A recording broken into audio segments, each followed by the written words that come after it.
جو ہدف قرار دیا گیا ہے کامیابی کا، اس کو اللہ تعالیٰ نے بیان کیا ہے، تزکیہ ہے کہ وہی کامیاب ہوگا جس نے اپنے آپ کو پیوریفائی کیا۔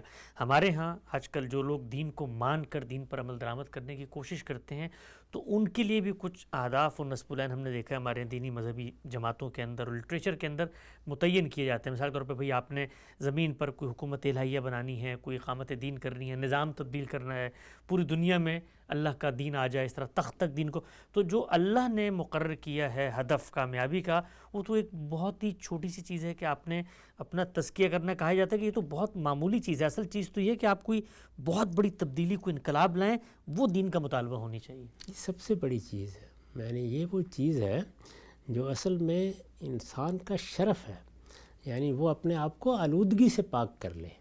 انسان کا آلودگی سے پاک ہونا اور اس کا اپنے آپ کو رفعت کے ساتھ آگے بڑھانا، یہ کوئی معمولی چیز ہے۔ یہ انسان کی اپنی دریافت ہے، یعنی وہ اپنے وجود کو دریافت کرتا ہے۔ تو اللہ تعالیٰ نے جو ہدف انسان کے لیے مقرر کیا ہے، جس کی بنیاد پر وہ قیامت میں اس کو جنت میں داخل کریں گے، وہ ان کے اپنے الفاظ میں تزکیہ ہے۔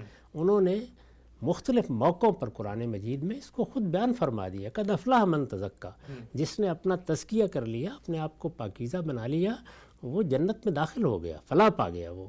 تو اللہ تعالیٰ کی دعوت تو اصل میں جنت کی دعوت ہے، فردوس کی دعوت ہے۔ وہ اس پوری دنیا میں اپنے پیغمبر اس لیے بھیجتے ہیں کہ وہ منادی کریں کہ آؤ لوگو، موت کے بعد ایک نئی دنیا تمہارا انتظار کر رہی ہے، اس میں کامیابی کے ساتھ داخل ہونے کی تیاری کرو۔ تو یہ کوئی معمولی تیاری ہے؟ یعنی اگر ہم غور کر کے دیکھیں تو سب سے بڑا امتحان یہی ہے۔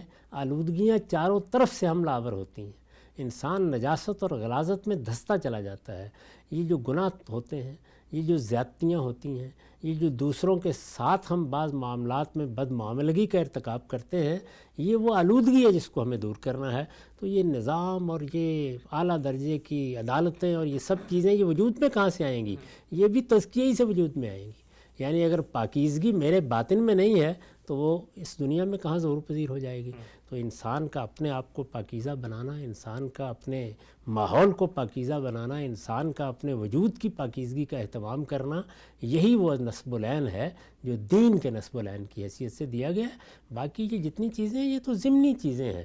دنیا میں ہم آئے ہیں تو ظاہر ہے کہ دنیا میں ہمیں بہت سی کامیابیاں حاصل کرنی ہوتی ہیں، ہماری بہت سی تمنائیں ہیں، ہماری بہت سی آرزوئیں ہیں، ہماری قومیت سے بہت سے مسائل پیدا ہوتے ہیں۔